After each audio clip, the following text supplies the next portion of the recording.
Good morning, Bates. It is Friday. I hope everyone had a wonderful week. Everyone's been working so hard. I'm here with Mr. Fonseca. Hello, I'm also everyone. here with Nelson, one of our fourth grade students. And Mr. Fonseca, Nelson has done something great, right? What did he do this week, or what has he done this year? The amazing thing that Nelson has done is that Nelson has completed the entire fourth grade ST Math curriculum on ST Math. So, what that means is that Nelson has been able to complete every single puzzle for fourth grade on ST Math for all the different fourth grade puzzles and subjects on the math curriculum. So whatever the standards they were, Nelson was able to do every single one of them.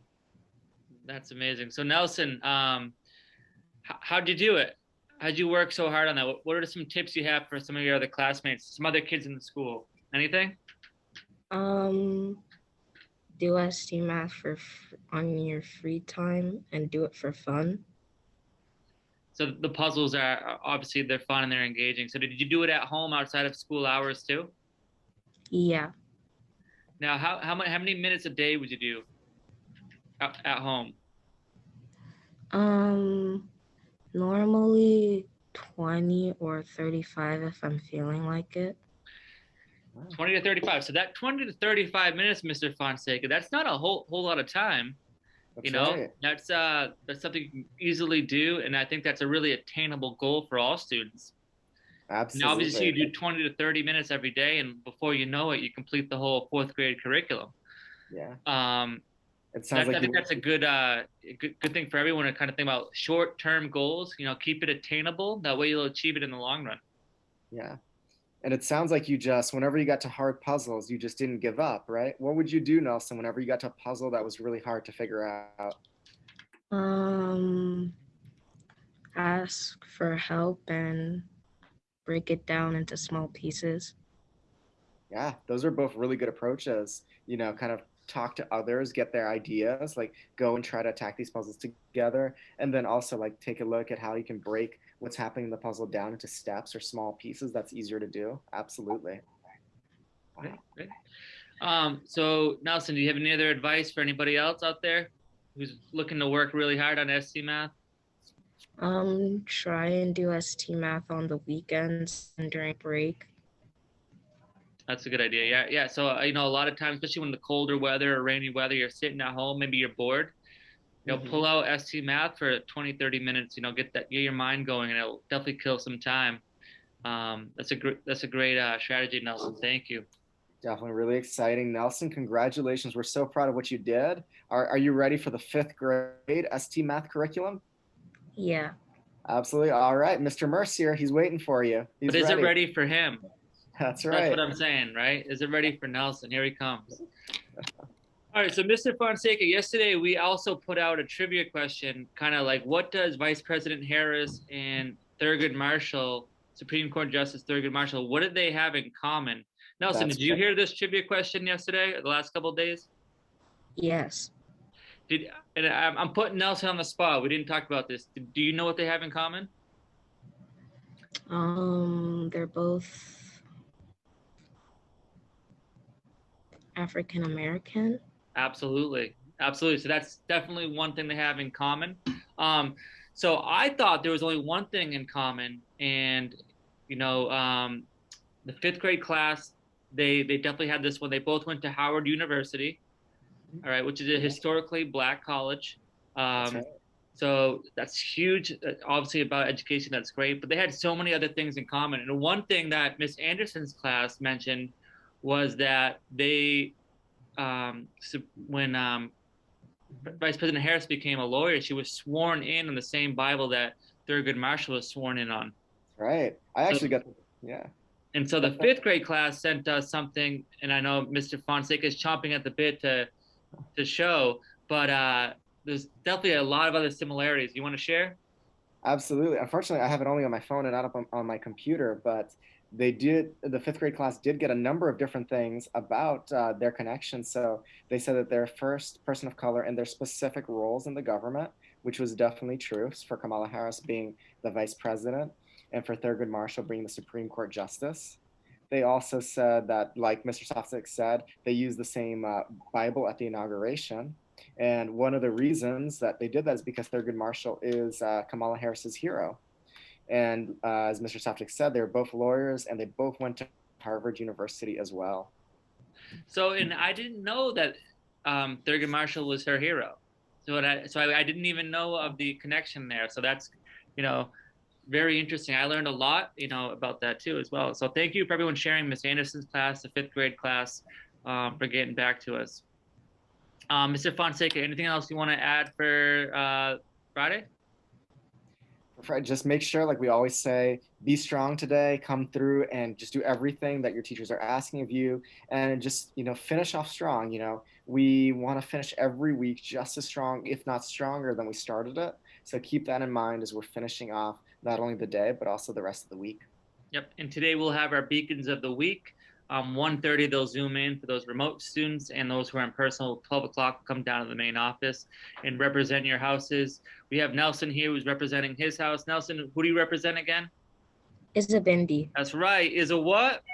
Isabindi. That's right. So Isabindi taking the ST Math Challenge.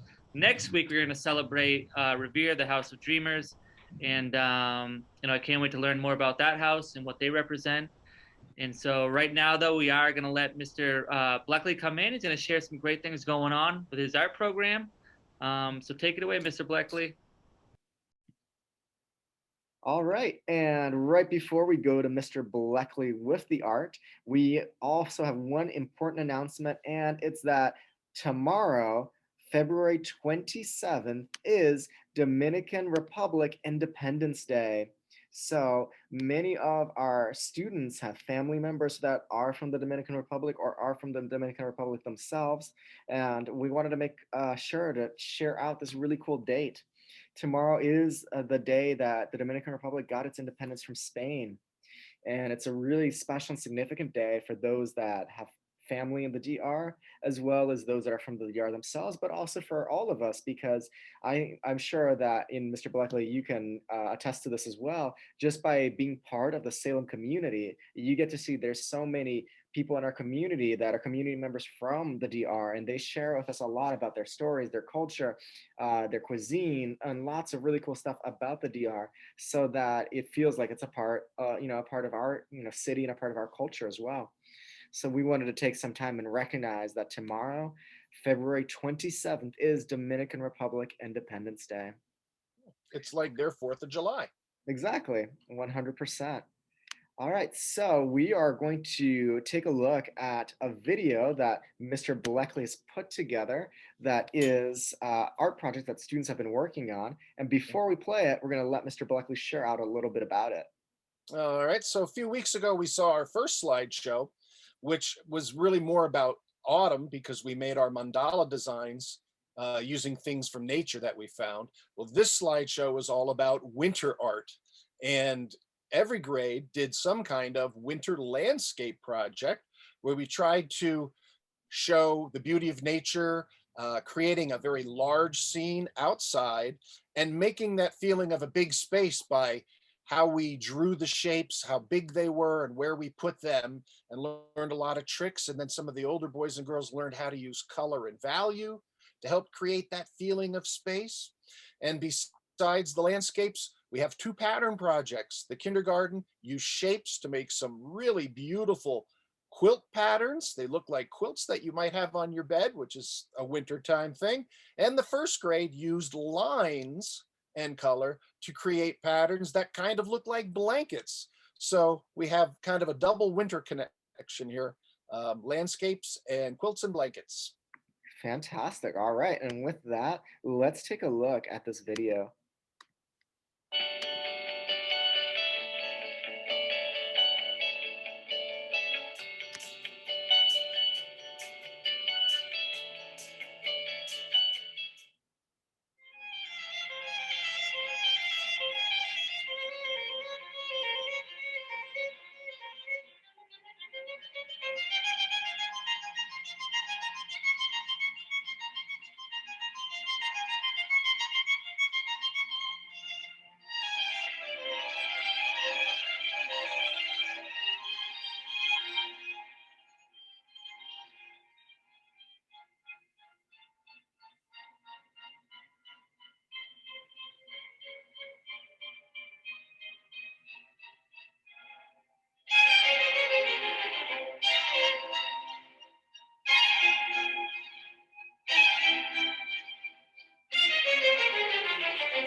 All right, that was so cool, Mr. Bleckley.